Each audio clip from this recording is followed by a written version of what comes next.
এখানে এসো। আজকে হচ্ছে জারিফের সেন্টার। জারিফের হচ্ছে শরীরটা খুব খারাপ, এই কদিন কয়েকদিন হলো সেন্টার যাওয়া হয়নি, তো আজকে একটু শরীরটা ঠিক আছে, আজকে বলছে সেন্টার যাবো, তাই জারিফকে সেন্টার পাঠাবো। কোনটা ফোন? এটা। ভালো। ঘাড় মুছকে দেবো কার? কার ঘাড় মুছকে দেবো? তোমার ঘাড় কেউ মুছকে দেয়? কোথায় যাচ্ছ আজকে? সেন্টার। কতদিন পর? অনেকদিন পর। জ্বর কমেছে? জ্বরটা ঠিক আছে আজকে? আর জ্বর জ্বর লাগে না তো? ঠিক লাগছে শরীর? ঠিক আছে। আর একবার জ্বরটা মেপে একটু ওষুধ খাইয়ে দিই আজকে, হ্যাঁ? শরীর জ্বরটা মেপে একটু ওষুধটা খেয়ে নেবে, তোমার সেই জ্বরের ওষুধটা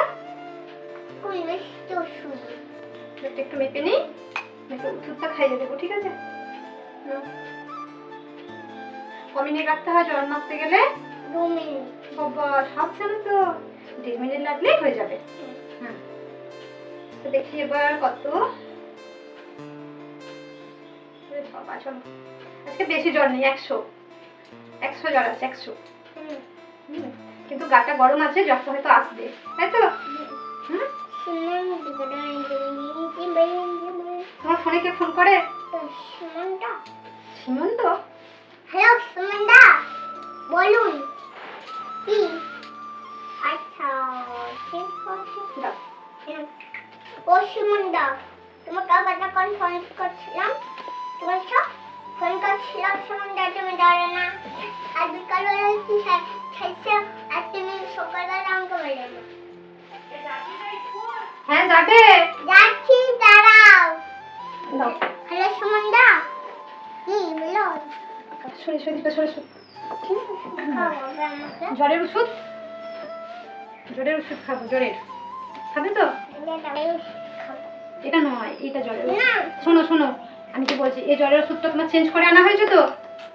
এটা তো ভালো। আবার নোংরা দেয়। তুমি সেদিন খেলে কেন লেগেছিল বলো? তাহলে এটা আগের ওষুধটা নয়, এটা নতুন করে আনা হলো না।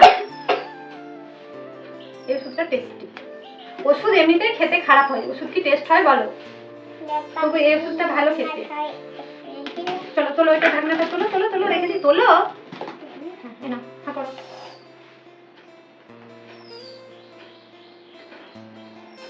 বন্ধ লাগলো? একটু ওষুধ মানে একটু খারাপ হবে খেতে, ওষুধ কি টেস্টি হয় বলো? হয় কি? তাহলে ওষুধ মানে তো একটু খারাপ হবে। তোমার চামচটা কত সুন্দর না? চামচটা কারো কিন্তু এত ভালো হয় না চামচ, সবাই যে ঢাকনাটাই করে খায়, ঢাকনাটা এত ভালো হয় কি বলো? না না পুরোটা যায়নি, হা করো।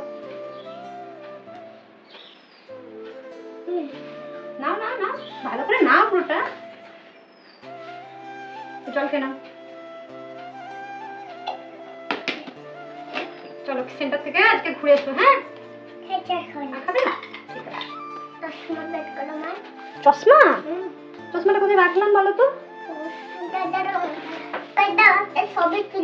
ওরে বাবারে, নাও পরে নাও, পরে নাও, পরে নাও, পরে নাও।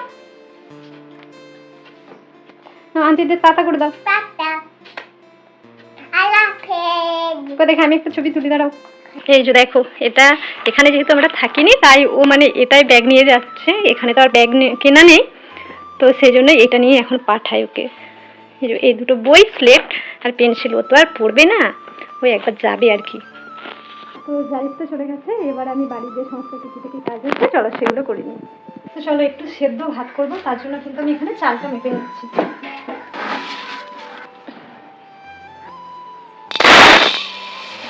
কি বলতো, চালটা যদি এখানে ভিজিয়ে রেখে দিই না, ভাতটা বেশ একটু তাড়াতাড়ি হয়ে যায়, ওই জন্য চালটা আগে আমি মেপে ভিজিয়ে রেখে দিই।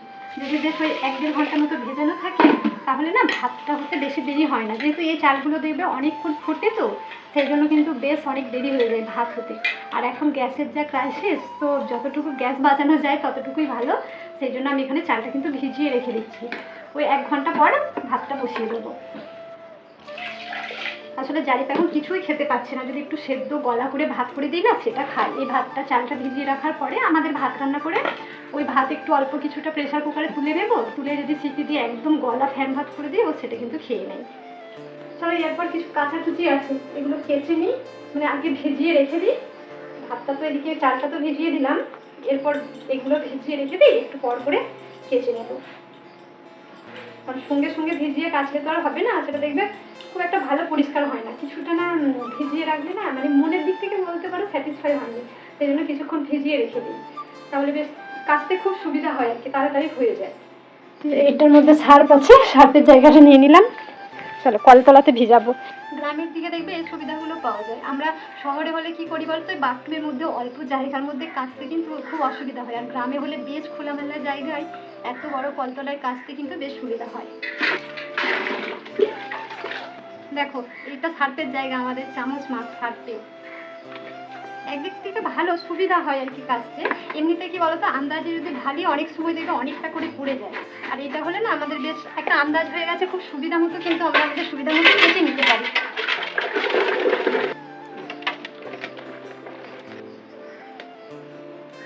চলো আমার ভেজানো কমপ্লিট, এবার যাই। অনেকদিন কিন্তু তোমাদের সাথে এই চ্যানেলে ব্লগ শেয়ার করা হয়নি আমার, ওই শর্ট ভিডিও দু একদিন পরশু থেকে আবার বলতে পারো কাজ করছি। আশা করবো আগের মতো আবার দেখবে তোমরা, দেখি লং ভিডিওগুলোই খুব ভালো ভালোবাসা দাও, মানে অনেক অনেক ভালোবাসা পাই। আমি লং ভিডিও এই চ্যানেলে খুব কমই করি, শর্ট ভিডিওটাই মেন করি, কিন্তু শর্ট ভিডিও থেকে দেখি লং ভিডিও তোমরা দেখতে বেশি ভালোবাসো। তো অনেকদিন যেহেতু কাজ করা হয়নি, আশা করবো এতদিন পর কাজ করছি তোমরা কিন্তু ঠিক আগের মতো আবার দেখবে ভিডিওগুলো। শর্ট ভিডিও দিয়েছিলাম গত দুদিন, যারা দেখোনি তাড়াতাড়ি গিয়ে দেখে না, আর লং ভিডিওটা অবশ্যই দেখবে কিন্তু। চলো এবার চায়ের এই বাটি ঘটিগুলো আছে এগুলো একটু মেজে নিই। আর এটা জারিফের বোতল, পানিটা বললাম নিয়ে যেতে, নিয়ে গেল না, খেয়ে চলে গেল। চলো বোতলটা তুলে দিই। চলো ফ্রিজে কি সবজি আছে দেখে নিই, রান্না বান্নার ব্যবস্থা করতে হবে তো। দেখো আন্দা আছে, এটা কপিটা আগে থেকে রাখা ছিল, এখানে কিন্তু একটা কপি নিয়ে আসা হয়েছিল, আছে পটল, কাঁচা লঙ্কা, এদিকে আছে তোমার টমেটো। ফ্রিজটা পরিষ্কার করতে হবে, বেশ কিছুদিন হলো ফ্রিজটা। তো চলো তো এখান থেকে সবজি নিয়ে নিলাম, যাচ্ছি লাগবে মোটামুটি। এখানে দেখো আমি সমস্ত সবজি নিয়ে বসে গেছি, কেটে নেবো। এখানে আছে আমরা চাটনি হবে, আর পটলগুলো একদমই শুকিয়ে গেছে, দেখো বেশ কয়েকদিন আনা হয়েছিল, খেয়াল হয়নি। আর আসলে কালকে হয়েছিল বিরিয়ানি, যে জন্য পটলগুলো আর কালকে খাওয়া হয়নি, সেজন্য পটলগুলো শুকিয়ে গেছে। পরশুদিন পটল হয়েছিল, তো শুকিয়ে গেছে, এগুলো আজকে ভাজা করে নেব। আর এখানে আলু আছে, চিকেন আলু হবে, আদা রসুন পেঁয়াজ টমেটো কাঁচা লঙ্কা সব কিছু নিয়ে বসে গেছি। তো চলো এবার কেটে নিই, এবার করে কেটে নিই। 10:30 মতো বেজে গেছে, তো রান্না বান্নাটা আগিয়ে রাখতে হবে কিছুটা, নাহলে বেটু চলে এলে একদমই হবে না। আসলে ওর যেহেতু শরীরটা খারাপ, তো তাই একদম মানে কি বলবো, কোল থেকে নামতে চাইছে না, সবসময় কোলে কোলে কোলে থাকবো। আজকে যা হোক একটু বেরিয়েছে, এটা দেখেও ভালো লাগলো যে বেরিয়েছে। কয়েকদিন হলো বেশ যাচ্ছিল সেন্টারে, খুব মজা করছিল গিয়ে, শরীর খারাপ হয়ে বন্ধ হয়ে গেছে এক সপ্তাহ, এই সপ্তাহটা পুরো যায়নি। তো আজকে বললাম আমি সেন্টার যাবো, তাই ভাবলাম যে ওকে তাহলে পাঠিয়ে দিই সেন্টার।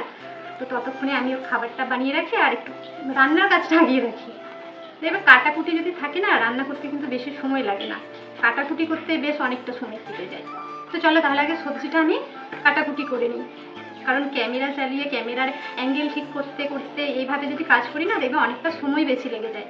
যেহেতু একটু তাড়াহুড়ো আছে আজকে, তাই তোমাদের সাথে শেয়ার করবো সব কিছুটাই, কিন্তু অল্প অল্প করে, কারণ বারবার ক্যামেরার অ্যাঙ্গেল চেঞ্জ করতে গেলে না অনেকটা দেরি হয়ে যাবে।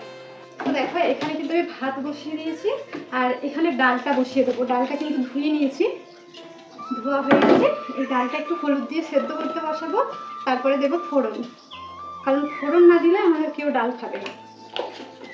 খাবে না বলতে পছন্দ নয় আর কি, একদমই মানে পছন্দ করে না ফোড়ন দিলে। খুব ভালো লাগে, আমি আগে খেতাম না, কিন্তু এখন খেয়ে খেয়ে না আমারও কিন্তু বেশ ভালো লাগে। অল্প একটু সামান্য পানি দেবো ওর মধ্যে, দিয়ে সেদ্ধ করে নেব ডালটা।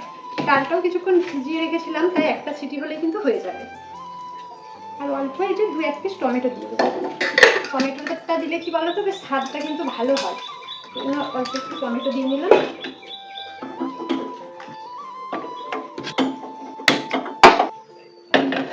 দেখো এখানে ভাতটাও কিন্তু প্রায় হয়ে এসেছে, দেখি একটু খুন্তি দিয়ে নাড়িয়ে, প্রায় অনেকটাই হয়ে গেছে। ভাতটা না প্রচুর ফোটে, প্রথমে অল্প পানি দিয়েছিলাম, এখন আবার অল্প একটু পানি দিয়ে দিলাম। এখানে পটলের মধ্যে লবণ আর হলুদটা মাখিয়ে নেব। কি বলতো, আগে থেকে যদি এটা মাখিয়ে রাখি না, ভাজাটা বেশ ভালো হয়। হলুদ একদম সামান্য পরিমাণে দিচ্ছি অল্প, তাহলে এর মধ্যে বেশ ভালো করে কিন্তু লবণটা অ্যাবজর্ব হয়।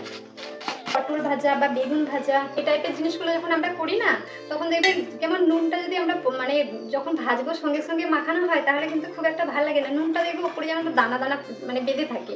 আর এটা আগে থেকে যদি আমরা ম্যারিনেট করে রেখে দিই তাহলে কিন্তু ভালোভাবে অ্যাবজর্ব হয়। আমরা যদি শুধু বড়রা খেতাম তাহলে একটু লঙ্কার গুঁড়োও দিতাম, বেশ ভালো লাগতো। যেহেতু জারিফ খাবে তাই লঙ্কার গুঁড়োটা স্কিপ করলাম, দিলাম না।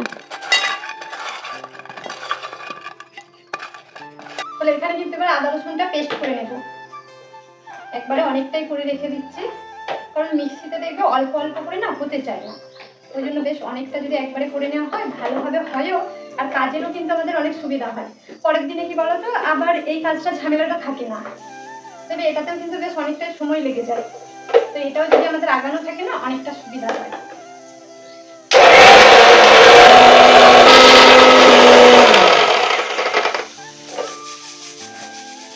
দেখো সুন্দর পেস্ট হয়ে গেছে, কিন্তু ওদিকে আমার ডালটাও হয়ে গেছে, এটা ছিটি পড়বে।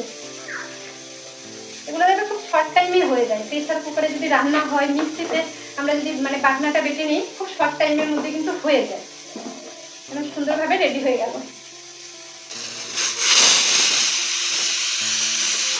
চলো এদিকেও সিটি পড়ে গেছে, চলো এবার এখানে মাংসটা বসিয়ে দিই।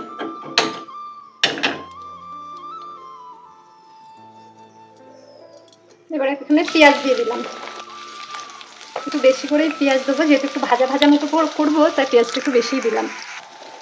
চলো একটু দারচিনি ফেলে দেবো, তাহলে দেখবে টেস্টটা কিন্তু ভালো আছে। একটু লবঙ্গ দিলে আরও ভালো হতো, যদিও লবঙ্গটা নেই তাই দারচিনিটাই দিলাম। তো এখানে তো আমার রান্নাবান্না চলছে, আর এই ভিডিওটা জানো তো অনেক দিন আগেকার পুরনো ভিডিও, তো এডিট করা হয়নি বলে তোমাদের সাথে শেয়ার করতে পারি না। যেহেতু কিছুটা ভয়েস ওভার বাকি ছিল, পুরোটা তো ভয়েস দিয়ে করেছি, আর এই শেষের একটু ভয়েস ওভার বাকি ছিল, এটা ভয়েস দেওয়া হয়নি আর তোমাদের সাথে শেয়ার করতে পারিনি সেভাবে। এই ভিডিও শ্যুটটা করেছিলাম 24 জুলাই, যখন শ্বশুর বাড়িতে ছিলাম। এখন বেশ কিছুদিন হলো বাপের বাড়ি চলে এসেছি, তো তাই ভাবলাম ভিডিওটা এবার শেয়ার করি তোমাদের সাথে, কারণ অনেক পুরনো হয়ে গেলে দেখবে সেই ভিডিও এডিট করতে ভালো লাগে না আর পোস্ট করতে ইচ্ছে যায় না। এখানে দেখো পটল ভাজাটা প্রায় হয়ে এসেছে, আর এখানে মাংসটাও হয়ে গেছে। তারপরে আমি এখানে স্নান টান করে চলে এসেছি। দেখো আমি কিন্তু এই সানস্ক্রিনটা ইউজ করি। এই সানস্ক্রিনটার নাম হলো এরিস বিল্লা। এটা কিন্তু ডাক্তারি সানস্ক্রিন, ডাক্তার আমাকে দিয়েছিল। এটা জেল সানস্ক্রিন, জানো তো একদমই প্যাচি নয়। এটা ইউজ করা যায় কিন্তু গ্রীষ্মকালের জন্য, আমি তো বলবো খুব ভালো। আর তুমি মেকআপের আগেও এটা ইউজ করতে পারো। এটা একদম তোমার প্রাইমারের কাজ করবে, যেহেতু জেল বেস তো পুরো একদম প্রাইমারের কাজ করে। আমার কিন্তু এই সানস্ক্রিনটা বেশ ভালো লাগে। অন্যান্য সানস্ক্রিনগুলো দেখবে যখন আমরা ইউজ করি না একটু প্যাচি ভাব থাকে, সেগুলো একদমই যেন ভালো লাগে না, বিশেষ করে গরমকালে। আর যেহেতু বর্ষা, এখন বৃষ্টি হচ্ছে, তো রোদ তো একেবারেই বেরোয়নি, তাই হেয়ার ড্রায়ারটা ইউজ করছি। না হলে আমি সচরাচর ইউজ করি না বললেই চলে। শীতকালেও কিন্তু আমি রোদেতেই চুল শুকনো করি, ড্রায়ার ইউজ করি না। যেহেতু বর্ষাকাল তাই কিছু করার নেই, ইউজ করতে হচ্ছে। এটাও আমি ফ্লিপকার্ট থেকে নিয়েছিলাম, জানো তো। আজকের ভিডিওটা তাহলে এই পর্যন্তই রাখছি। ততক্ষণ সবাই ভালো থাকবে, সুস্থ থাকবে, আর আমাদের জন্য অনেক অনেক দোয়া করবে। দেখা হচ্ছে আবার নেক্সট একটা ভিডিও।